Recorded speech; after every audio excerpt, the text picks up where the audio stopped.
ცხოვრობდი 7 წელი, სხვადასხვა მიზეზების გამო, კარგად მოიქცეოდა, გამოსწორდებოდა, ყველაფერი კარგად იქნებოდა, მაგრამ ეს ყველაფერი არის ტყუილი დროის კარგვა. ყველა მე რომ მოვყვე მისი ქმედებები, აი ვინც მოძალადე კაცთან უცხორია, ქალს ყველა ვიცი ზუსტად ერთი და იგივეა. მათი ქცევები, ქმედებები, იმდენად ერთ ისტორიას გავს 100 ქალის ისტორია. ხო, პირველი არის ისა რა ქვია, აი ყოველას ეს მომენტი აქვს, რომ მანიპულატორები არიან ესენი, რომ ჩვენ მახინჯები ვართ, რა ვსგევართ, რომ თვით შეფასება ნოლამდე დაუწევთ. და მე ადვილია თვით შეფასება დაგდებული ადამიანის მართვა. და ამას განაპირობებენ პირველი ზემოქმედებენ ამით რა, რომ რამენერად შეგილახონ ეს მე გაგინოლდეს. რომ გონიათ, რომ უყვარს და იმიტომ ეჭვიანობს, უყვარს და იმიტომ უგზავნოს მეგობართან წასვლას, უყვარს და იმიტომ უგზავნოს ტელეფონზე ამდენი ხანი რატო ლაპარაკობ, ვისთან მიდიხარ, რატო მიდიხარ, კონტროლი და რომ რომანტიზაციას რო უკეთებენ, საერთოდ არ არის მასე რა. აი იქ უნდა მიხვდე ერთმა ადამიანმა მეორე ადამიანს არ უნდა დაუწყოს რაღაცის აკრძალვა. უნდა იყოს თანასწორი ურთიერთობები და მე მინდა და წახვალ და მე მინდა და არ წახვალ, ესე არ უნდა იყოს ურთიერთობა. და კიდე ის გონია რომ გამოსწორდება, იმედი გამოსწორდება შეიძლება ეს აღარ მოხდება და ძალიან ხშირად ხალებს გონიათ რომ ჩვენი ბრალი იყო, იქნებ ესე რომ არ მოქცეულიყავი, ესეც ესე არ მოქცეულიყო. სულს მერე იწყებს საკუთარი ცუდად მოვიქეცი, კარგად რომ მოქცეულიყავი და ესეთი რაღაცები, მაგრამ არა, ეს არის აბსოლუტურად ილუზია. იგივენაირად მოიქცევა და ჩვენ არ ვიქცევით ცუდად. ისინი არიან ესეთები. მოძალადეები. ჩემ შემთხვევაში ეს იყო პირველი გაშორების მცდელობისას მისი მხრიდან თვითმკვლელობის მცდელობა. იარაღით შეიკეტა აბაზანაში და ანუ ისე შეშინდა ირგვლივ ყველას მეც ანუ მე არ დავიჯერე, მაგრამ მაინც ახლა იმ ხელა ის წამოვიდა წნეხი რომ აი თავს იკლავს და ასე შემდეგ, რომ აი შემდეგში იგივე რომ მომხდარიყო, ანუ აი ძალიან ვცდილობ რომ აღარ გააკეთოს იგივე, ვერ აპატიებ შენ თავს რომ ჩემ გამო რომ ეს მოხდეს, თუმცა შემდეგში უკვე როცა მივიღე ინფორმაცია ძალადობის თაობაზე, მივხვდი რომ ეს ერთ-ერთი პირველი ნიშანია თვითმკვლელობით დამუქრება ძალადობის და ეს არ ვიცოდი იმ მომენტში რა თქმა უნდა. თუმცა ამის გარდა კიდევ ძალიან ბევრი მიზეზია რატომაც ვითმენთ ხოლმე ძალადობას, ეს არის ის რომ აი მომდევნო არასტაბილური ემოციური მდგომარეობა, იმდენად მოქმედებს ეს ძალადობა ჩვენზე, რომ მეორე დღეს შეიძლება იყოს არაადეკვატურად აწეული გუნება განწყობა და იცინოდე და უკარგეს ხასიათზე იყო თითქოს ამ მძიმე ამბის გადასაფარად იგივე სამსახურში წახვიდე, იმიტომ რომ სახლში გაჩერება არ გინდა, იქ გცხვენია და ვერ ამბობდა, არც იცი როგორ მოყვედა ასე შემდეგ და აი შეიძლება 3-4 დღის მერე წამოვიდეს ძალიან დამძიმებული გუნება განწყობა, რომ აი ძლივს აწიო თქვა ეს დეპრესიული მდგომარეობასავით რა, რომ ძლივს დგები უკვე ძალიან ცოტა ენერგია გაქვს და არავითარი ენერგია არ გაქვს იმის, რომ თქვა ან ბინაიქირაო, ან სადღაც გადახვედი, ან ვიღაცის შეკითხვებს უპასუხო, რომ რატო შორდები და უიმია ბედნიერები იყავით და გუშინ პოსტი დადე და ასე შემდეგ. ხო, აი არავითარი ამის ძალა აღარ გაქვს რა და გინდა რომ ოღონდაც ახლა არაფერი შეიცვალოს და უარესი არ მოხდეს, რაღაც ესეთი შეგრძნება არის რა და ამას აქ ეგეთი ქრონიკული ხასიათია, როგორც კი მოძლიერდები და ფიქრობ რომ შეიძლება ახლა თქვათ იფიქრო გაშორებაზე, ანუ მაგ დროს ისევ შეიძლება შიში იყოს, რომ ყველაფერი არ განმეორდეს და აი მაგ დროს ხდება ხოლმე ხშირად ჩემ შემთხვევაში ეგრე იყო, რომ ლაპარაკის როცა დავიწყებდი რომ მოდი ცივილურად დავშორდეთ ამ დროს ძალიან აგრესია მოდიოდა და ისევ აცდილობდი რომ აღარ ელაპარაკო ამ ყველაფერს და რაღაცნაირად შეეგუო. ან არის რომ ხო რა მზად რო ხარ და ძლიერად რო ხარ, მაგ დროს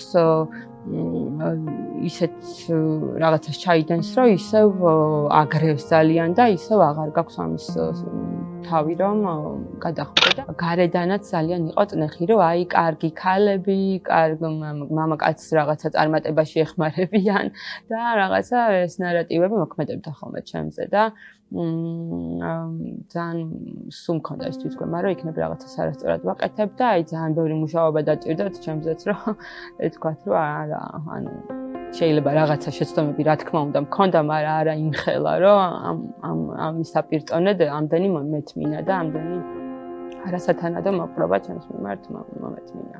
ძალადობა როგორც ასეთი არის ფენომენი, რომელიც მეორდება. საინტერესოა რომ ვიცოდეთ როლები, მოდელი საერთოდ როგორ ხდება ეს ციკლურობა ახასიათებს როგორც გითხარით და ერთი არის ძალადობის შამდენი პირი, ეგრეთ წოდებული მოძალადე, ანუ ვინც კანონით დაარღვია ქცევა, არ შეესაბამება დღეს უკვე არც სოციალურ ნორმას და არც კანონით არის დაშვებული ხო, ფიზიკური იქნება, ემოციური თუ ეკონომიკური ეს მეორე საკითხია.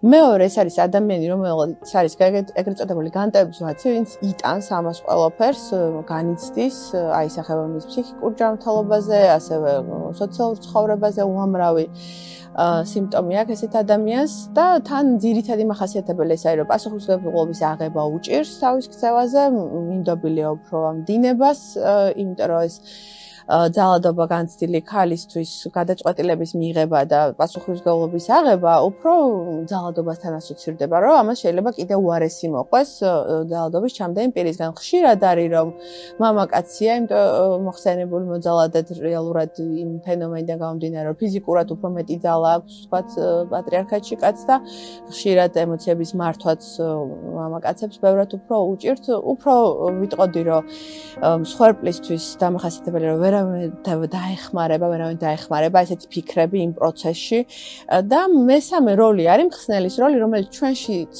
გვაქვს და აი ამ დროს ხდება ხოლმე ზუსტად ამ წრის ჩამოყალიბება, რომ როდესაც ძალას იკრებს ეს მსხვერპლი გაუცნობიერებლად, თქო მეორადი სარგებლის გამო, მეორე ფიქრის გამო, აზრის გამო, რომ რა მოყვება, თქო თუ იმოქმედა, ისეთ გადაწყვეტილებას იღებს, რომელიც მისთვის წამგებიანია. და ისევ წრეზე მიდის. მაგალითად შეიძლება რომ ემპათია გაუჩნდეს ძალადობის შამდენი პირის მიმართ, ხო? აქეთ ის შეეცოდოს, ვინც მასზე იძალა და ან არ დაფიქრდეს რამხელა მნიშვნელობა აქვს მისთვის ფიზიკურ უსაფრთხოებას ან ემოციურ უსაფრთხოებას და როგორ შეცვლის ეს გათავისუფლება ამ ძალადობის რისკიდან ნარატივს და ცხოვრებას, ხო? ანუ ახლიდან დაიწყებს. ამის ნაცვლად, საერთოდ ფიქრის ნაცვლად, ხო? ამ ემოციაში შიში ეგუები და ადაპტირდები და ადრე ძალიან ადრე, რამდენიმე 10 წლეულის წინ, ესე ვიტყოდი, ანუ 2015-მდე არ იყო სერვისები და ეს ლოგიკურიც იყო ესეთი აზროვნება, რაც მეც მოითმენდა, ზუსტად ეს იყო მისთვის მხსნელობა, რომ ოჯახი და ოჯახის სისტემა იყო ამ ქალზე ბურჯივით აღიქვავდა თავს და რაც მეც იტანდა, მოკლედ მით უფრო მხსნელის ის ქონდა ფსიქოტიპი და ეს წრე იცვლება, მერე კიდე ძალადობა ხდება, მერე ისევ გამსხვერპლების ფენომენი სტაბილიზაციის ფაზა ახასიათებს ძალადობიდან შერიგებამდე ამ მომენტს, ვთქვათ, იკრებ ძალას და აი იმ მომენტში, როცა ძალას ვიკრებ, მნიშვნელოვანია ნებისმიერისთვის, რომ გავიაზროთ, დავფიქრდეთ, რა არის უფრო ოპტიმალური.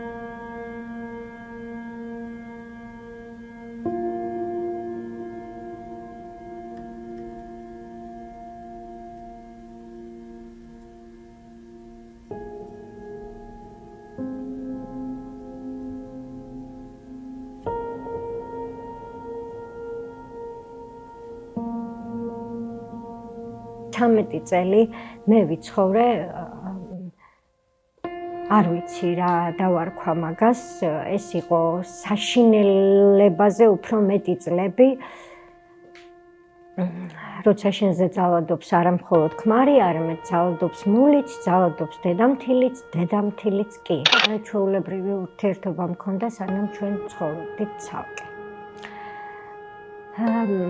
მე 9 წელს შემეძინა მეორე შვილი, ქალიშვილი. და ამის შემდეგ საჭიროება გახდა, რომ ჩვენ გადავსულიყავით საცხოვრებლად მის მშობლების სახლში. აი აქედან დაიწყო უბედურებების კასკადი. როცა უკვე მათთან გადავედით საცხოვრებლად, პირდაპირ აგრესია წამოვიდა ჩემი მულის, ჩემი დედამთილის და ჩემი ქმრის ერთპიროვნულად. აბსოლუტურად. ეს იყო მორალური და ფსიქოლოგიური ზიანის მიყენება, ფიზიკურად საშინლად მისწორდებოდა ის ეგრეთ წოდებული ქმარი. ამაში ერეოდა ჩემი უფროსი შვილი ვაჟი და არაერთხელ ყავს ისიც სასტიკად ნაცემი მცემდა მე, აყურებინებდა ამას ბავშვს და ეუბნებოდა აი შენ თუ დედა შენის მხარეს იქნები, იცოდე შენც.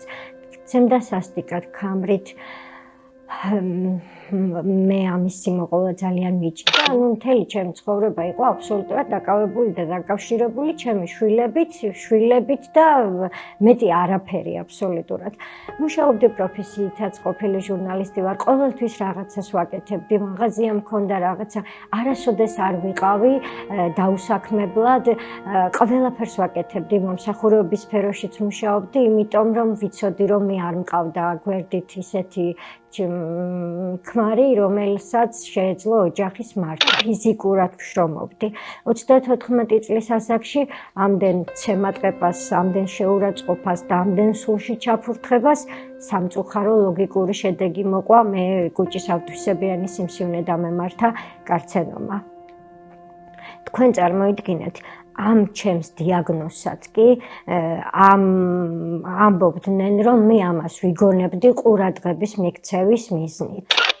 არ ვიცი რატომ ვიცხოვრი ამდენი წელი. თავიდან ინერციით მივდიოდი წინ, რომ იქნება რაღაცა შეიცვალოს. დილიდან საღამომდე ვშრომობდი ყოველ სასტიკი გათენებული ღამის შემდეგ დილით ლიფტში ვიწმინდავდი ცრემლებს და მივდიოდი სამსახურში და ძალიან ბევრი ხანი არავინ არ იცოდა არაფერი, მე რას გავდიოდი. ძალიან ახლო და უახლოესმა მეგობრებმა იცოდნენ მხოლოდ, არავის არაფერს არ ვეუბნებოდი, ვიცოდი რომ მაინც ამ ლაპარაკს რა აზრი ქონდა.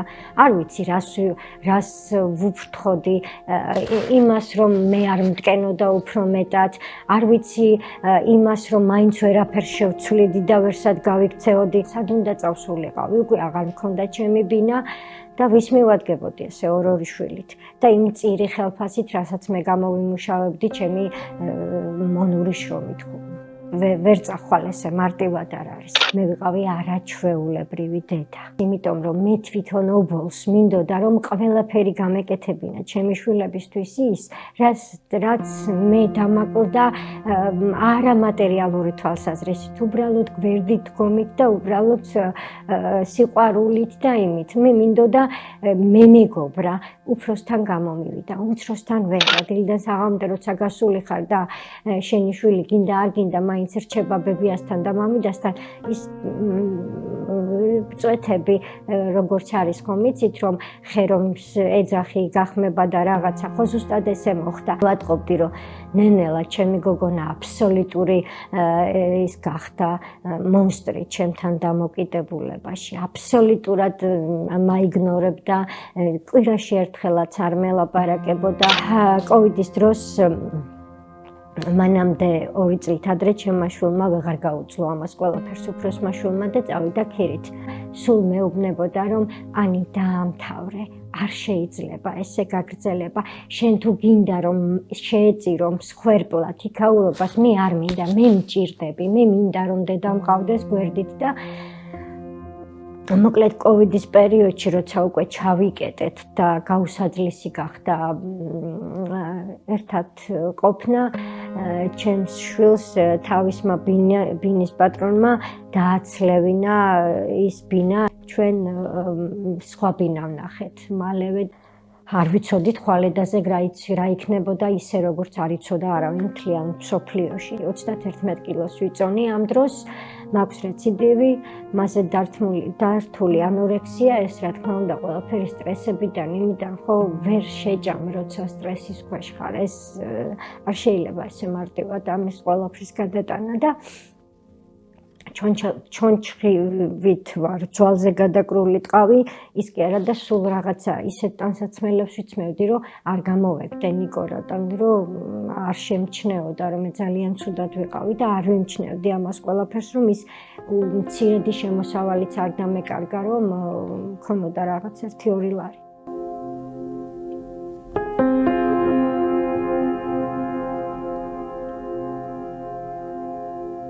ალბათ ყველასთვის სხვადასხვა არის ეგ ფაქტორი საბოლოო წერტილი როცა უკვე ესე აღარ გაგრძელდება მე მახსოვს შეგრძნება რომ კიბის ქვეშ ვიცხოვრებ ოღონდაც ესე აღარ გაგრძელდეს რა ეს მომენტი მახსოვს მეორე ის იყო რომ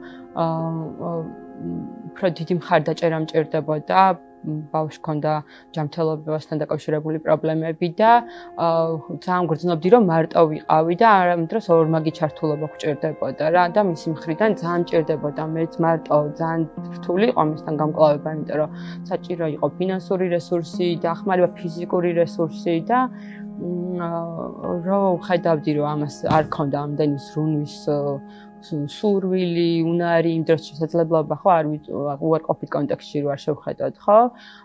ნუ მაინც მარტო ვიყავი და ანუ უნდა დაერქვას ყველაფერს თავის სახელი, ხო? ჯობს მარტო რო იქნები უფრო დაგეხმარებიან, ვიდრე ვითომ თქვია რომ არ ხარ მარტო და სინამდვილეში ძალიანაც მარტო ხარ და პედიქით პრობლემები ზემოდან გაქვს, რომელიც არ გექნებოდა მარტო ყოფნის შემთხვევაში, ხო? ელემენტარულად ვიღაცა არ გერჩის და არაფერს არ გაზიანებს, ხო? თუ ვერ გეხმარება მაინც. ხო და შესაბამისად სხვადასხვა ეს ფაქტორები და შეიძლება იყოს რომ თქვათ შენთვის ძვირფას რაღაცას ეხებიან მაგალითად ხელს გიშლიან კარიერულ წინსვლაში ან ბავშვს ექნება ფსიქოლოგიური პრობლემები და ეს თავს იჩენს ხოლმე სკოლაში ან საბავშვო ბაღში ან მოგვიანებით ხო და ეს გამოვლინებები არის რაც ხშირად მეტყველებს რომ ოჯახში ყველაფერი მიგზე არ არის. პირველი არის საზოგადოება, ალბათ ის რა სიტყვის, ეს რა სიტყვის, რაიმე რა ვქნათ, რაიმე რა გვეშველება, ყველას ყველაფერი ეშველება, შეიყვანონ საკუთარი თავები, აიმაღლონ თვითშეფასება, იყვნენ ძლიერი დედები, ქალები და ყველაფერს მიაღწევენ, არაფერში არ ჭირდებათ, ჩვენ არ გვჭირდება პატრონები, ჩვენ ვართ ჩვენი თავის პატრონები. ხალხმა იცის, რომ როდის აღარ შეულ, მეტი აღარ შეულ. ეს იციან და ხვდებიან ახლა.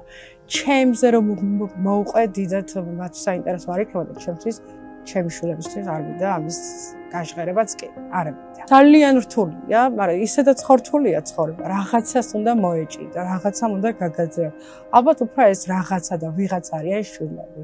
როცა დედა ხარ, იბრძვი იმისთვის, რომ შენ შვილებს გქონდეთ ყველაფერი.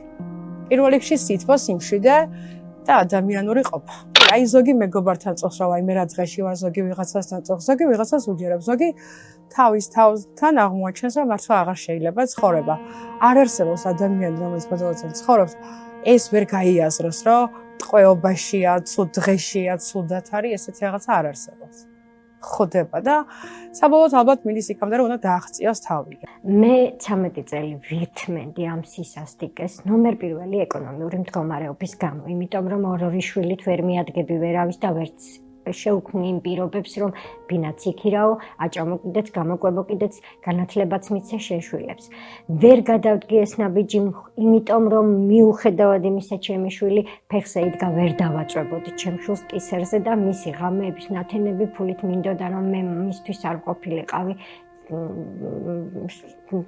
მისი სარჩენი არ ყოფილიყავი და აუცილებლად მინდა აღვნიშნო ადამიანების დამოკიდებულება და სოციუმის აზრი და განსაკუთრებით ქალების. მინდა ვთქვა რომ მე ცოტა ადამიანმა გამლანძღა. უფრო მეც ველოდი. ცოტა ადამიანმა გამლანძღა, მაგრამ გამლანძღეს იმათმა რომლებმაც სუსტად იცოდნენ რას გავდიოდი მთელი ამდენი წლების განმავლობაში და მითხეს რომ თუ კი ამდენი ხანი ვითმენდი აწირატო აღარ მოვითმინე და ოჯახი გამოვაჭენე და ნუ იმას ახლა ოჯახი არ ერქვა. საერთოდ სტრესის დროს, თან ქრონიკული სტრესის დროს, როცა ძალიან დიდი ხანი და წლები ითმენ, ესე იგი არ გაქვს ეს რეაქცია პირველადი ხო და ადაპტირებული ხარ რაც არ არის მისაღები.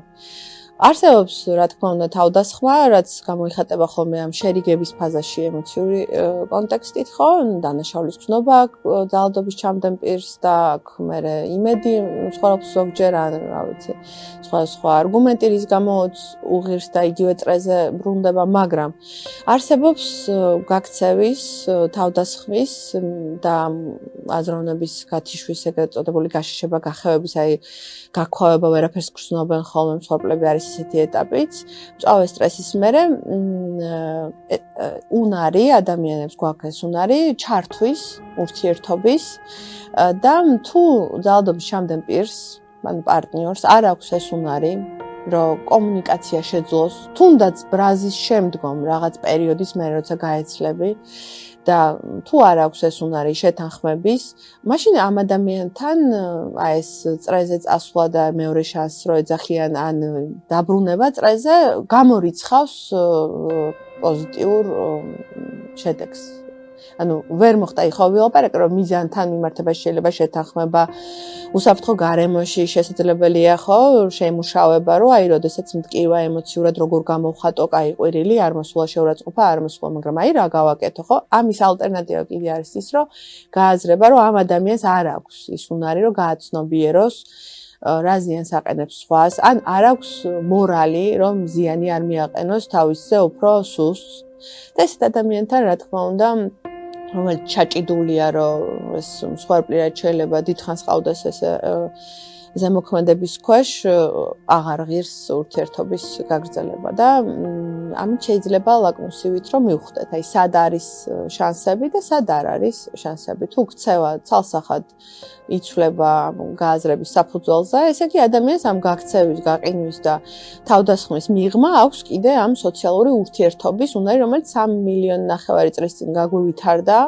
ჩვენ ემოციური ხალხი ვართ, მაგრამ გვაქვს შეთანხმებისთვის ძალიან ბევრი ველი საკომუნიკაციო, რა ვიცი, გართობის ცეკვა თამაშის ფონზე შეიძლება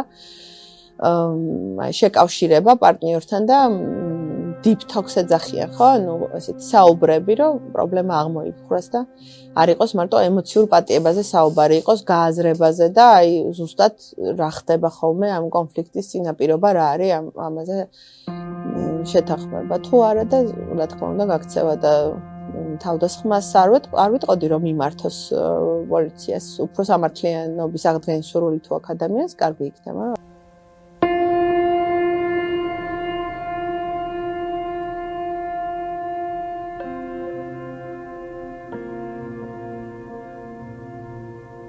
ფორმალური უწყებებისადმი ნდობა ზოგადად და მიმართვიანობა ძალადობის შემთხვევებში პრობლემური შეიძლება რამდენიმე ფაქტორის გამო იყოს. ეს ერთი შეიძლება იყოს საზოგადოებაში არსებული გარკვეული სტერეოტიპები ოჯახში ძალადობასთან, ქალთა მიმართ ძალადობასთან დაკავშირებით.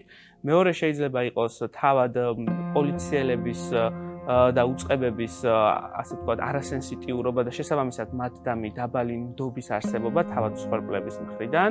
განსაკუთრებით პრობლემური არის მაგალითად ისეთ სოციუმებში, სადაც შედარებით როგორ ვთქვათ, ასე ვთქვათ, ჩაკეტილი საზოგადოებები, ანუ ყველას იცნობს და რაღაცნაირად პოლიციის სადმე მიმართვა ითვლება შეიძლება სირცხვილადაც კი ქალის მხრიდან, ან არ აქვს იმედი ქალს, რომ პოლიციელი მის მხარს დაიჭერს. მაგალითად, ჩვენ როდესაც ვატარებდით ფოკუს ჯგუფებს, ინტერვიუებს ქალებთან, ერთ-ერთ ინტერვიუში, რომელიც ერთ-ერთი ეთნიკური უმცირესობებით დასახლებულ სოფელში ჩავატარეთ, აქ გვითხრეს, რომ მათ მეზობლის იმედი უფრო ჰქონდათ ვიდრე პოლიციის, იმიტომ რომ მეზობელი ყვირილს მაინც გაიგებს და ამიტომ მაინც მოვა და შეეშველება. თუმცა პოლიციის იმედი არ ჰქონდათ, იმიტომ რომ იქ ყველას იცნობს და რაღაც გარკვეულად ნორმალიზებულიც იყო ესეთი ოჯახში ძალადობის ქმედება. ამ მხრივ სახელმწიფომ გარდა კანონის გამკაცრებისა მნიშვნელოვანი სამუშაო უნდა გაწიოს ცნობიერების ამაღლების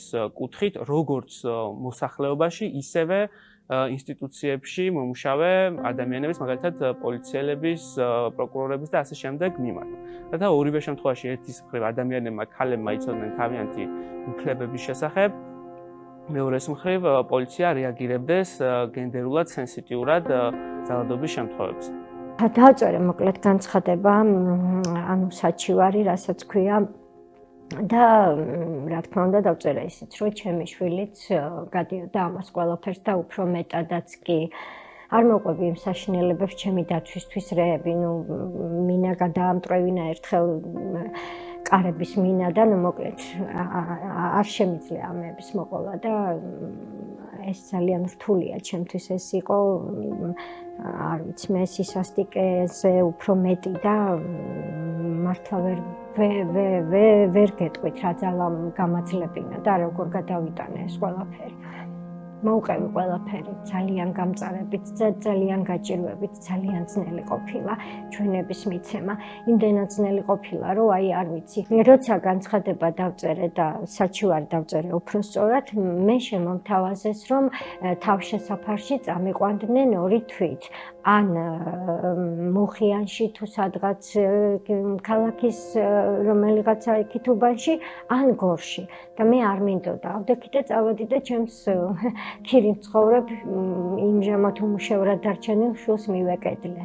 არაერთხელ მყავს გამოგძახებული პატრული. ჩემ მულს გაყავდა გვერდით ეს პოლიციის თანამშრომელი და ეუბნებოდა, რომ მე კიბო მაქვს, ქიმიოთერაპიას ვიტარებ და ვერ არის თავის მატორზეო და ეს კაწრებს ამებს თვითონ იყენებსო ამასო ყველაფერსო. ხა შემოგხედეთო ჩვენო როგორი ხალხი ვართო, შვილი ვით გვყავსო ოჯახშიო და ხა იგონებსო ამას ყველაფერსო. ერთხელ შემაკავებელიც დაუწერეს ჩემს დედამთილს. ეს შემაკავებელი ორდერი ალბათ არაფერს არ ნიშნავს საერთოდ და საერთოდ არც ვიცი რისთვის იწერება ეს შემაკავებელი ორდერი, ეგ არაფერი არ არის, არაფრის გარანტია არ არის. როცა ჩემს ყოფილ ქმარს წარუდგინეს ბრალი 126 პრიმა, დამამძიმებ გარემოებებში ოჯახური ძალადობა და სიკვდილის მდგომარეობამდე მიყვანა, ზუსტად ესე ამიხსნა იურისტმა, მან გადაიხადა 3000 ლარი და არ დაიჭირეს. იმის შემდეგ მიმდინარეობდა გამოძიება და სასამართლო არასოდეს არ ჩატარებულა. მე მთხოვდნენ მიმოწერებს, მე მთხოვდნენ ფოტოებს, მე მთხოვდნენ ვიდეოს და მინდა გითხრათ ხალხო, თუ მსხვერპლს აქვს მაგისი დრო და მაგისი საშუალება, რომ მან ეს ყველაფერი გადაიღოს, მაშინ ის მსხვერპლი არ არის. ის ყველაფერი არის დადგმული. საერთოდ ეს მსხვერპლის დაკითხვა და მსხვერპლის დაცვა და შემდეგ მიმდინარე მოვლენები არის ჩემთვის აბსოლუტური ტრაგიკომედია. აბსოლუტური ტრაგიკომედია. ვიყავი ექსპერტთან და ექსპერტმა დაადგინა, რომ მე ვიყავი ძალადობის მსხვერპლი. რაღა არ ყოფნიდათ, რაღა დოკუმენტი სჭირდებოდათ იმისათვის, რომ შეეფარდათ ან პატიმრობა, ან ბოლოს და ბოლოს ჩატარებულიყო ეს სასამართლო. როგორც იქნა, რომ მომწიფდა ჩემი ვაჟი ჩვენების მისაცემად, არა მას არასოდეს არ ქონია ძველბიჭური ამბები და ის უბრალოდ ის ჩემზე მეტად ჯანს აღადაზროვნებდა და მითხრა, რომ იცი რა, ამით არ ვიცი მე რა გამოვა, მაგრამ კარგი რახან ეს შენ გჭირდება იმისათვის, რომ შენ ბოლოს და ბოლოს დაამტკიცო, რომ მართლა ხარ და ვართ ჩვენ მსხვერპლები, მოდი წავალ. როცა გამომძიებელმა დაურეკა 40 ქონდა სიცხე. ანთება ქონდა და უთხრა, რომ ვერ მოვალო, ძალიან ცუდად ვარო და კარგი, მაშინო ჩვენი პოლიციელები მოგაკითხავენ და წაგიყვანონ და რომ ჩავიდა ჩემი ვაჟი, ერთმა პოლიციელმა მეორეს გადაულაპარაკა, ეს უნდა წავიყვანოთო, მამაკაცის ორგანო, მე ვერ გავიმეორებ ახლა და ბავშვი მივიდა აბსოლუტურად გამწარებული, 25 წლის ბიჭისთვის, რომელსაც ჯერ აბსოლუტურად დაენგრა მთელი თავისი ბავშვობა, ჩემი არასწორი არჩევანის გამო. გამოიქცა სახლიდან, უცემენ დედას, უკლავენ, რასაც ქვია და მიდის სამართალდამცავებთან, იმიტომ რომ რაღაცა მაინც შეცვალოს თავისი და დედის ცხოვრებაში, ისევ ეს პოლიციელები აყენებენ შეურაცხყოფას. პირველად რომ მივედი პატრულთან, გამოვბრუნდი, იმიტომ რომ ისე მოხდა, რომ ჩემი სამსახურის გვერდზე მდებარე პატრულთან მივედი და შემდეგ რომ გამოვბრუნდი, გზაში შემხვდა ისო პატრულის მანქანა და უკვე ტირილით მივედი იმ მანქანასთან, რომ მაინც სხვაგან მერსად ვერ წავიდოდი, უკვე იმ მდგომარეობამდე ვიყავი, ეთყობა ეს რაღაცა თავადი ის არისო დახმარებას ითხოვ, უკვე გაუსაძლისი არის მდგომარეობა და ძალიან ბევრი ძალას მოითხოვს რა ეს პროცესი. ძალიან ძლიერი უნდა იყო, სათქმელი დაალაგო, ვიღაც არ დააზიანო, მაგისაც კიდევ ერთხელ გეშინია. თან ამ დროს რაღაცა ასე ვთქვათ თითქოს ამ პრობლემას მანამდე უგულებელ ყოფთი შეიძლება ბავშვებმაც არ იცოდნენ და ბავშვებს როცა ბავშვების თვალწინ არ ჩხუბობდე და არ ვერ კამათობდეთ რომ არის ნერვიულონ და მარტო ესაუბრებოდიან არც კი გაძლევდეს საშუალება საუბრისას ადამიანი და მოკლედ ამ ყველაფერს მე ფარდა უნდა ეხადოს ყველამ გაიგოს და ძალიან რთული და დელიკატური პროცესი არის რა და ამიტომ აი რა ვიცი ალბათ მაქსიმალურად ვიწყელება ხოლმე დროში ეს ყველაფერი და მე ძალიან მინდა რომ აღარ იყოს ეს კითხვა ესეთი რომ აქამდე როგორ ითმენდა და ასე შემდეგ იმიტომ რომ ნელ-ნელა მე მგონი იგებს საზოგადოება რომ ძალიან კომპლექსური არის ეს თემა და ესე მარტივი არ არის რა რატო ითმენდი ყველა სხვადასხვა მიზეზი აქვს და გარემოება ის გამოც ითმეს ამ ყველაფერსთან ის ფაქტიც არის რომ რაღაცები უნდა გააკეთოს ცადო რომ შენ რაღაცა ცადე ოჯახისთვის ადამიანის დახმარება თავად ხო რაღაც საუბარი ესეთი მიდგომა ისეთი მიდგომა რომ აი თუნდაც აი ამ წნეხს მე გაექცე რომ რაღაც არატო ითმენდა ან თვითონ ხო არ იყო ცუდი ან ასე შემდეგ და ეს იწელება ხოლმე დროში და სამწუხაროდ. ჩვენ საზოგადოებაში 2006 წლიდან არსებობს კანონმდებლობა, 2010-დან ინსტრუმენტები, 2012-დან სისხლის სამართლის დანაშაული არის ოჯახში ჩადენილი დანაშაულიც. და რა თქმა უნდა ესე უნდა იყოს 2015-დან გითხარით სერვისები, 2016-დან ცალსახად უკვე ამუშავდა 2021-ში შეიცვალა საზოგადოებრივი აზრი.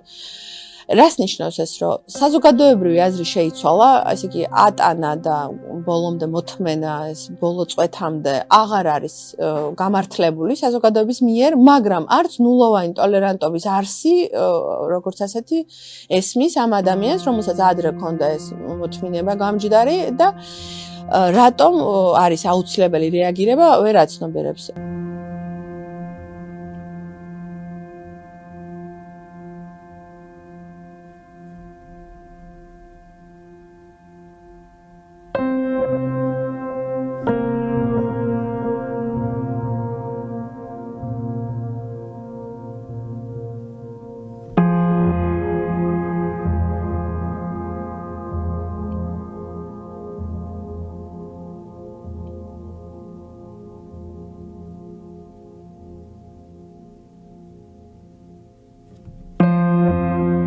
პრობლემები, რომლებიც არსებობს ოჯახში ძალადობის მართვასთან, პრევენციასთან რეაგირებასთან დაკავშირებით, არის სისტემური. აქ სხვადასხვა ეტაპზე, როგორიც არის ერთის მხრივ პრევენცია, შემდგომ რეაგირება, შემდგომ უკვე მსხვერპლის მხარდაჭერა და ასევე სასჯელის აღსრულება, ხო? ყველა ეტაპზე ხვდებით სერიოზულ გამოწვევებს, სერიოზულ ჩავარდნებს. პირველ რიგში რომ ვთქვათ, რა არის მაგალითად ესეთი ჩავარდნები პრევენციის ნაწილში, ხო? აქ მნიშვნელოვანი არის ის, რომ ძალიან დიდი როლი ძალადობის პრევენციაში ეკისრება სწორედ პოლიცია, შინაგან საქმეთა სამინისტროს, იმიტომ რომ პოლიციელი არის ის, ვინც გამოწერს შემაკავებელ ორდერს, ხო, პირველ რიგში. ხშირად მინდება შემთხვევები, როდესაც ჯეროვნად ვერ იდენტიფიცირდება ის რისკი, რაც რეალურად არსებობს მსხვერპლის მიმართ. ეს შეიძლება გამოწვეული იყოს თავად პოლიციელების ნაკლები სენსიტიურობით ამ ასეთი ძალადობის მიმართ. და გარკვეულწილად ამ მდგომარეობას კიდევ უფრო ამძიმებს ის ბოლოდროინდელი ტენდენცია, როდესაც პოლიციელები უკვე თავად საჯაროდ ახორციელებენ გენდერულად მოტივირებულ ძალადობას, განსაკუთრებით აქციის მონაწილე ქალების მიმართ, რამაც შესაძლოა მსხვერპლის ნდობა, რომ მან საერთოდ მიმართოს პოლიციას, როდესაც ის გენდერულად მოტივირებული ძალადობის მსხვერპლი ხდება, მნიშვნელოვნად შეარყიოს. მნიშვნელოვანი გამოწვევა არის ასევე აღსრულება იმ შემაკავებელი ორდერების, რომლებიც გამოიცემა, იმიტომ რომ შემდგომ ხშირად, როდესაც ესეთი შემაკავებელი ორდერები ირღვევა, სახელმწიფო არ იყენებს ისეთი ტიპის მკაცრ სანქციებს დამღობის მიმართ, რომ ასე ვთქვათ, ეს იყოს გადამარწმუნებელი ეფექტის მქონე და პირმა უარი თქვას, ასე ვთქვათ, ძალადობის განმეორებაზე ან შემაკავებელი ორდერის პირობების დარღვევაზე და ამ ტენდენციაზე მათ შორის მიუთითებს გრევიოც დამოუკიდებელი ექსპერტთა ჯგუფი, რომელიც სტამბულის კონვენციის იმპლემენტაციას ახდენს. მნიშვნელოვანი არის ასევე ძალადობის გამოვლენაში სხვადასხვა უწყებების მონაწილეობა. ზოგადად ძალადობის გამოვლენა არის არა მარტო პოლიციის, არამედ ყველა იმ შტოს ყველა იმ ინსტიტუტის ვალდებულება, რომელსაც შესაძლოა ძალადობის მსხვერპლთან გარკვეული შეხება ჰქონდეს. ესეთი არის მაგალითად სკოლა, ესეთი არის მაგალითად სამედიცინო დაწესებულებები და სამწუხაროდ ჩვენ უკვე არაერთხელ ვნახეთ ისეთი შემთხვევები, როდესაც ამ უწყებების მხრიდან, ასე ვთქვათ, ძალადობაზე არასათანადო ეფექტი რეაგირება, ძალადობის ნიშნებზე არასათანადო რეაგირება დამთავრდა ძიმე შედეგით. როდესაც საუბრობთ შემდგომ უკვე ამ ადამიანების პასუხისგებაში მიცემაზე, მოძალადების პასუხისგებაში მიცემაზე, აქ სტატისტიკა, მათ შორის SAIA-ს სისხლის სამართლის მონიტორინგი, რომელსაც წლების განმავლობაში ახორციელებს, ტენდენცია აჩვენებს იმას, რომ პროკურატურის მიდგომები გარკვეულწილად უფრო მკაცრი გახდა გენდერულად მოტივირებული ძალადობის მიმართ სამართალწარმოების და დევნის ეტაპზე. ისინი უფრო გამოკვეთენ გენდერის ნიშანს და უფრო მეტად ითხოვდნენ მკაცრ აღკვეთის ღონისძიებებს, პატიმრობას, მაგალითად სასამართლოში. თუმცა კვლავ პრობლემური იყო შემთხვევები, როდესაც მოსამართლეები ინდივიდუალურად ვერ აფასებენ იმ რისკებს, რაც დგას ძალადობის მსხვერპლის წინაშე და იყენებდნენ ისეთ ზომებს, როგორიც არის მაგალითად გირაო, მაგრამ არ აფასებენ იმას, რომ მოძალადის გარეთ ყოფნა რეალურად რამდენად იქნება საფრთხის შემცველი მსხვერპლისთვის. ხო, ეს არის მნიშვნელოვანი, ასე ვთქვათ, ჩავარდნა გარკვეულწილად მართლმსაჯულების სისტემაში, როდესაც ოჯახში და ქალთა მიმართ ძალადობის პრობლემაზე ვსაუბრობ. აქ მნიშვნელოვანი კიდევ არის ისიც, რომ ის მექანიზმები, რომლებიც მართლმსაჯულების ეტაპზე ქალს ან ოჯახში ძალადობის მსხვერპლს ხარდაჭერა უნდა გაუწიოს, სამწუხაროდ ხშირად რესურსის ნაკლებობის გამო ამ ფუნქციას სათანადოდ ვერ ასრულებს. ასევე მნიშვნელოვანი არის ისიც, რომ როდესაც ქალები ამ ინფორმაციას ძალადობის შესახებ შეატყობინებენ, სახელმწიფოს შემდგომ დაიწყება სამართალწარმოება, ხო? მნიშვნელოვანია, რომ ამ ქალების გაძლიერებაზე, ეკონომიკურ გაძლიერებაზე, იმისთვის, რომ მათ შემდგომ დამოუკიდებლად შეძლონ ცხოვრება, სახელმწიფომ ადეკვატურად იზრუნოს. იმიტომ რომ ხშირად აი ამ კავშირის, ამ ბმის მთავარი მაპროვოცირებელი, მთავარი მიზეზი, რის გამოც მოძალადისგან განცალკევებას ვერ ახერხებს მსხვერპლი და ზოგჯერ საკუთარი ნებითაც კი ამბობს უარს იმაზე, რომ ეს შემთხვევები ან მიიტანოს პოლიციამდე, ან შემდგომ ცვლის საკუთარ ჩვენებას ან პოზიციას. ხო არის ის, რომ ის ეკონომიკურად არის ხშირად დამოკიდებული მოძალადეზე. სამწუხაროდ ის რეაბილიტაციის სისტემები და მხარდაჭერის სისტემები, რაც არსებობს, საკმარისად ვერ უზრუნველყოფს ქალების გაძლიერებას, იმიტომ რომ როდესაც თუნდაც ისინი წამოვლენ თავშესაფრიდან, შემდგომ უკვე კვლავ უცნობი არის მათი ბედი, რა უნდა გააკეთონ მათ ამის შემდგომ. ხო, სახელმწიფომ ამ მხრივ მნიშვნელოვანია, რომ ძალისხმევა გააძლიეროს.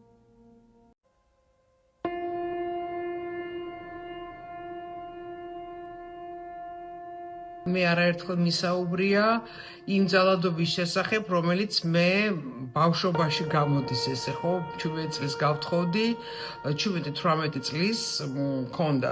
ჩემს პირველ ქმართან ის იყო მოძალადე, ის მცემდა, მაგრამ მეც ვცემდი, მინდა გითხრათ, ანუ ტოლს არ უდევდი, მაგრამ მაშინ ეს ძალიან უცნაური მოვლენა იყო.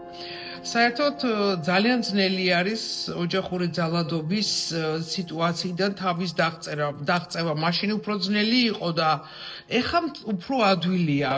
ძალიან რთულია, ხშირად გრძელვადიანი პროცესია, ეს დამოკიდებულია სოციალურ, ეკონომიკურ, ემოციურ ფაქტორებზე, მერე სოციალურ მხარდაჭერაზე და ასე შემდეგ. დღეს უკვე ქალებს უფრო მეტი ინფორმაცია აქვთ ამ კუთხით და რა თქმა უნდა ქალი თავს დღეს უკვე აღარ დაიჩაგრავს, მაშინ ეს იყო სირცხვილი, ოჯახიდან წამოსვლა, ეს იყო ნორმა, თითქოს რომ აი ქმარი ძალადობს, ესე იგი უყვარს, ეჭვიანია და იმიტომაც ესე ძალადობს, აი უყვარს და რა ქნას და ასე შემდეგ. და საერთოდ ძალიან რთულია ამის მოთმენაც, რა თქმა უნდა, ჯერ კიდევ არსებობს საქართველოში იმის მოლოდინი, რომ ქალი უნდა იყოს მომთმენი, ქალმა უნდა აიტანოს. არ ვიცი, ცენტრალურ ქალაქებში როგორ არის, მაგრამ ალბათ რაიონებში მერე განქორწინება, ოჯახის მიტოვებაც სტიგმასთან არის დაკავშირებული, ახლა განსაკუთრებით ისეთი ქალებისთვის, ვინც თქვათ დიდი ხანია გასათხოვრები იყვნენ და აი გაათხოვდნენ როგორც იქნა ვთქვათ და შვილის გამო, ოჯახის შექმნის გამო, მაგრამ ქმარი ძალადობს, მაგრამ ვერ მიატოვებს ამ ქმარს, იმიტომ რომ ასეა ნორმა.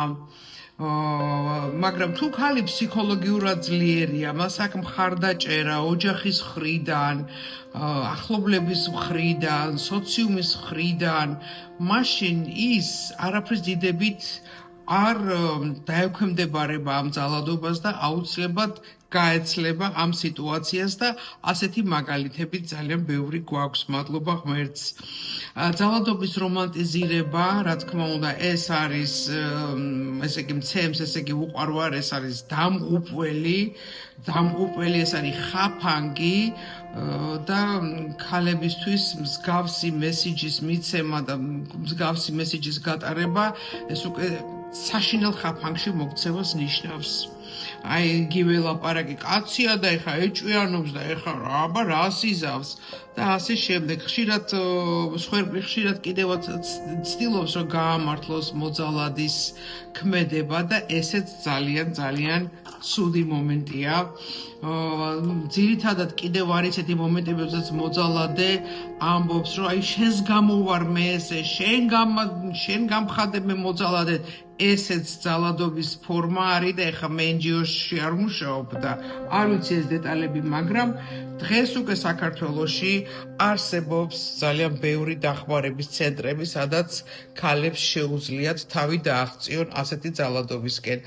მეც ასე ვქენი 6 თვის ძალადობის მერე გამოვიქეცი მოძალადისგან და მას მერე მოძალადე აღარ შემხვედრია. ფიზიკური მოძალადე თორე აი ფსიქოლოგიურ ძალადობაზე კიდე ცალკე სალაპარაკოა. როდესაც იდენტიფიცირებულია ადამიანი მსხვერპლად, ანუ ინსაიტს ვეძახით ჩვენ აჰაგანცდა აქ რომ ესე იგი ძალადობის მსხვერპლი ვარ. მეორე რაც არის გადაწყვეტილების მიღებამდე წინაპირობა არის რამდენად რესურსული ხარ, რომ ეს გადაწყვეტილება მიიღო. ჩვენ ქვეყანაში 2016 წლიდან არის ძალადობის მსხვერპლთა სარეაბილიტაციო მთელი საზოგადოება შექმნილი, მხარდაჭერისთვის არის კანონმდებლობაც და არის თავშესაფრები და არის კრიზისული ცენტრიც, სადაც შესაძლებელია რომ ადამიანი ვთქვათ ინფორმირებული იყოს და მიმართოს და მხარდაჭერილი, ხო? ანუ თორემ ამოიღოს ხმა და ასე რომ ძალათა ასიმეტრიის საკითხი მეტნაკლებად გადაწყდა. ესე იგი მთავარი არის ინსაიტი, ხო, შევთანხმდით, რომ გააცნობიეროს, რომ არის არა მხსნელი ამ ძალადობის ჩამდენი პირის მოძალადის, არამედ არის ადამიანი, რომელმაც ზიანი მიიღო და აი აქ უნდა წამოვიდეს რეაქცია, საჭიროა. ეხლა უნდას რატო ვამახვილებ? შეიძლება სურვილი არ აქვს და არც ენერგია და იმ ეტაპზე, როდესაც ძალადობას განიცდი, ხო, ვერ საცნობიერებ, რომ აი ეს რაც ყოველდღიურობას ეძახი, შეიძლება შეიცვალოს და მუდმივად ემოციებში ვართ. ლიმბური სისტემა, ანუ ემოციებზე პასუხისმგებელი ულტრასტრუქტურა ნიშნავს იმას, რომ ქერქს ნაკლებად აძლევს საშუალებას, რომ ჩაერთოს. ანუ ქერქი არის ხანგრძლივ პერსპექტივაში რას მოიტანს ამაზე დაფიქრების დრო და საშუალება ჭირდება ქალს. ამიტომ არის ეს შემაკავებელი, დამცავი რაღაც წინა პერიოდი, მაგალითად, რომ შეთანხმება თუნდაც პარტნიორთან, რომ ეხლა მე მჭირდება დაფიქრება და გადაწყვეტილების მიღება და გადაწყვეტილების მიღების პროცესში ფიზიკური ძალადობა მე ვფიქრობ, რომ ნულოვანი ტოლერანტობა და აქ უკვე მხსნელი საზოგადოებაც არის, არავინ ამართლებს ქალს, რომელიც ითმენს ამას და ეს შეიცვალა, რომ ვინც მოითმენს არ ნიშნავს, რომ მოიგებს და ფიზიკურ ძალადობაზე შეიცვალა მეტნაკლებად და შეიძლება სულაც გარე პირმა დარეკოს ამ დახმარებისთვის, ხო? 112 ბავშვების შემთხვევაში 116 კარგი იქნება, რომ ეს ცხელი ხაზის ნომერი ყველას ესე უტრიალებდეს, იმიტომ რომ მაყურებელი არ უნდა ვიყოთ, ხო, ამ ყველაფრის და საზოგადოებამ თავის თავზე აიღოს პასუხისმგებლობა, როგორც გითხარით, მსხვერპლს იმ მომენტში, როცა ემოციური მდგომარეობა აქვს, ეს რესურსი არ გაიშვა. შემდგომ უკვე pros and cons რომ გასაზღვრო, რამდენად მნიშვნელოვანია, რომ ძალადობისგან თავისუფალი ცხოვრებით იცხოვრო, მეორადი სარგებლის ფენომენი შემოდის, რომ იმიტომ რომ უარესია არ მოხდეს აი ამ შიშის გამო, შეიძლება დათანხმდე, რაც ვთქვათ, არ არის ოპტიმალური და აი ამ დროს კარგი იქნება კარგად გავაცნობიეროთ, რომ ძალადობის ჩამდენ პირს, რომელიც მნიშვნელობა არ აქვს ეკონომიკურად ძალადობს თუ ემოციურად ძალადობს, მასაც აქვს ის რესურსი, რომ ეს ძალადობის ფორმა, როგორც ასეთი გააცნობიეროს, რას განიცდის ამ დროს პარტნიორი და იმის მაგალითად, რომ იგივე წრეზე და იგივე მექანიზმით იმოქმედოს, რომ მაგალითად განქორწინების შემთხვევაში არ ვიზრუნებ ბავშვზე, იმიტომ ახსენე 111 ძალიან ხშირად ჩვენ საზოგადოებაში აი მეორე სარგებლობის კომპონენტი არის, რომ ოჯახის დანგრევა, თქვათ, ხო, არ უნდა თან ბავშვის საუკეთესო ინტერესი, რომ რა მოყვება ამ განქორწინებას, აი ამ დროს შეთანხმება უფრო მნიშვნელოვანია და შეთანხმებისთვის აუცილებელია ემოციური ფონი არ იყოს, იმიტომ რომ ლიმბური სისტემა, როდესაც საფრთხე გვემუქრება, მოქმედებს და გადაწყვეტილების მიღების პროცესში და ძალიან ბევრი ადამიანი გადაწყვეტილებას იღებს, აი ძალიან მწვავე სიტუაციაში და სწორ გადაწყვეტილებას, აი სიკვდილის და ფემიციდის წინაპირობა როცა არის და როცა გემუქრება, მაშინ რეკავენ ხოლმე დახმარებისთვის და არა მაშინ, როდესაც ქრონიკული სტრესია, იმიტომ რომ იმ დროს ადაპტირებული ხარ, ყოველდღიურობად მიგაჩნია და ტრანსგენერაციული ტრავმებიც გვაქვს ჩვენ საზოგადოებას, მშობლების ეს ფენომენი, ოჯახების სისტემა, იერარქიის ხო და შესაბამისად კოპირებით მიდის ყველაფერი და გაცნობიერებას დაფიქრება ჭირდება, რომ მე მიიღო ოპტიმალური გადაწყვეტილება.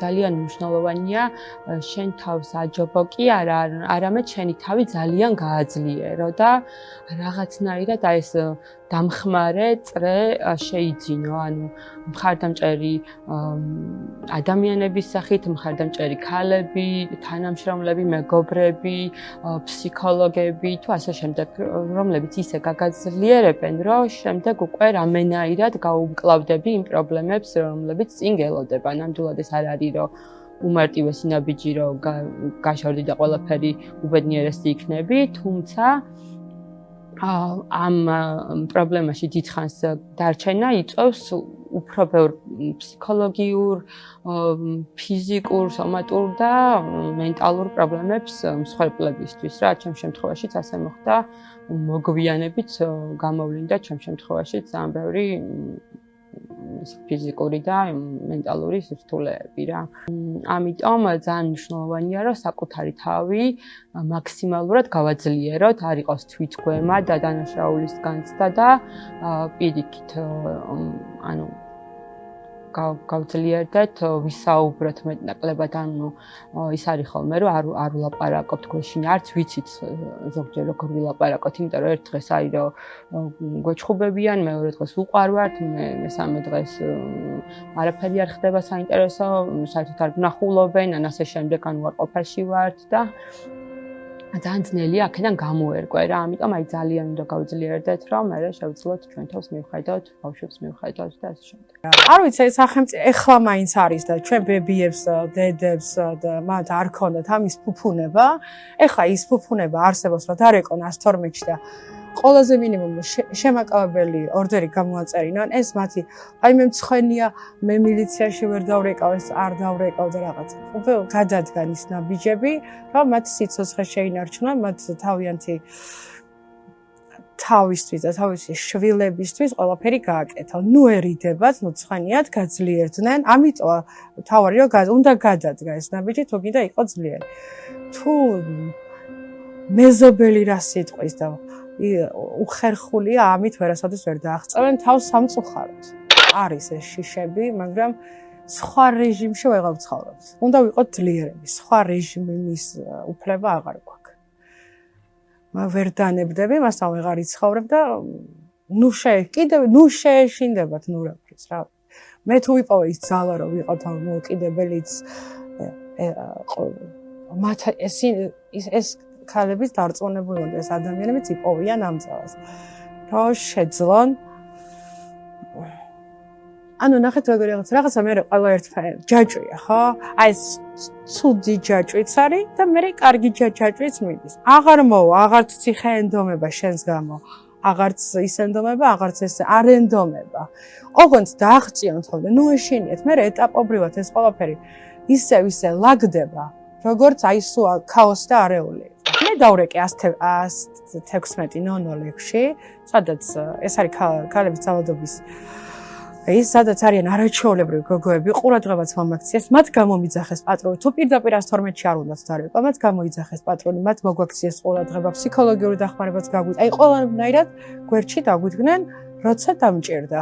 არის ესეთი რაღაცები და შეუძლიათ მიმართონ.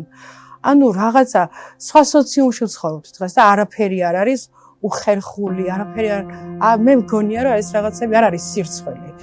როცა გჭირდება რა ვიცი, აი ძალიან კარგი, მე მათ ძალიან მაძლიერია, იმიტომ რომ იმ დროს მე ისინი ძალიან გვერდში გამოდიან. მეგობრები მისინი, ესენი გასაგებია, მაგრამ ეს იმხელა ძალა იყო ჩემთვის, რომ ამ 116:00-ში დავრეკე და მომენტალურად მოახდინეს რეაგირება და მომენტალურად ჩემს მაგივრად გამოიძახეს პატრონი, ჩემს მაგივრად გააკეთეს ყველაფერი. ისე რომ მე საერთოდ აი რასაც ქვია შვება რომ მე ვერ დავრეკავ ჩემი შვილების მამაა და მე ამას ვერ გავაკეთებ და მე იმას ვერ გავაკეთებ. ანუ არის ხო ეს ქალთა ძალადობის დახმარების ცენტრები, რომელიც შეიძლება მიმართოთ და ისინი აკეთებენ ამას.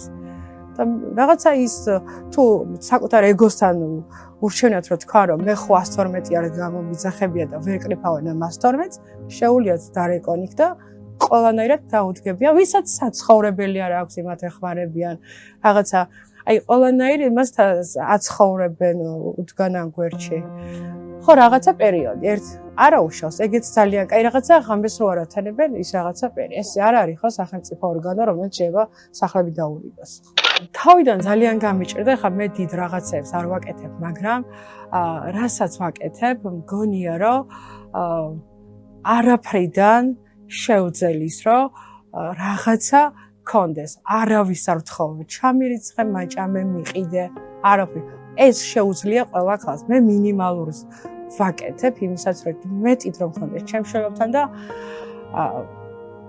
ვიყოთ დამოუკიდებელი ადამიანი. მე არ მინდა ფუფუნები, მე მინდა პიროვნული ღირსებები, რომლებიც ჩემს შვილებთან ერთად მინდა ეტაპობრივად გავიზარდოთ ყოველ დღე. მე ურჩევ ყველა ქალს, რომ ეს ძალა იპოვონ საკუთარ თავში, რომ დააღწიონ ამ მდგომარეობას თავი. თქვენ ძლიერები ხართ, მაგრები ხართ, ყველაფერი შეგიძლიათ. ჩვენ ყველაფერი შეგვიძლია. სიკეთისკენ, სიყვარულისკენ და სიძლიერისკენ შევცვალოთ. ჩვენ გვაქვს ყოველ მეორე დღეს სტატისტიკა, რომ კიდევ ერთი ფემიციდის მსხვერპლი. რამდენი ერთი მოკლა ყოფილმა ქმარმა, გაშორებულმაც და ასე შემდეგ. 1 და 2, მეც ჩვეულებრივად მოვკვდებოდი ერთ მშვენიერ დღეს 31 კილო ქალს, მე უკვე ცემაც აღარ მინდოდა, შეიძლება უცებ გამხედქოდა გული, ხო?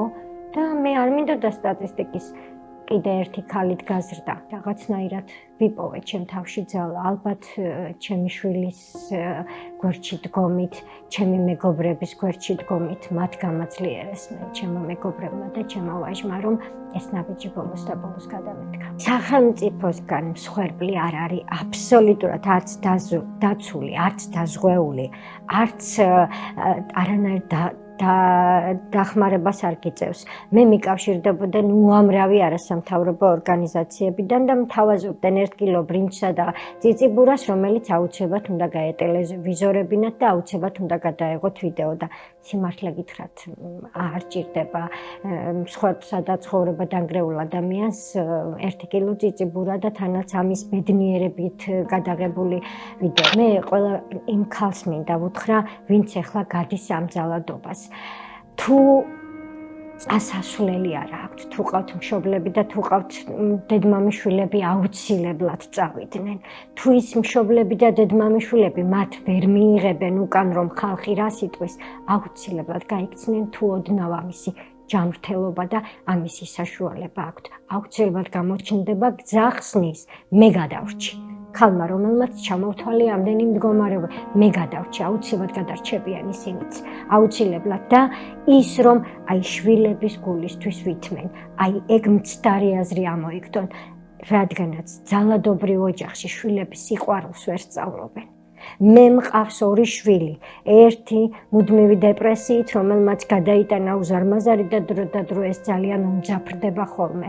და 29 წლის კაცი დღესაც ძალიან ხშირად მეუბნება, კი არ მადანაშაულებს, მაგრამ საყვედურს მეუბნება ხოლმე, სად მაცხოვრე, ვის გვერდით მაცხოვრე.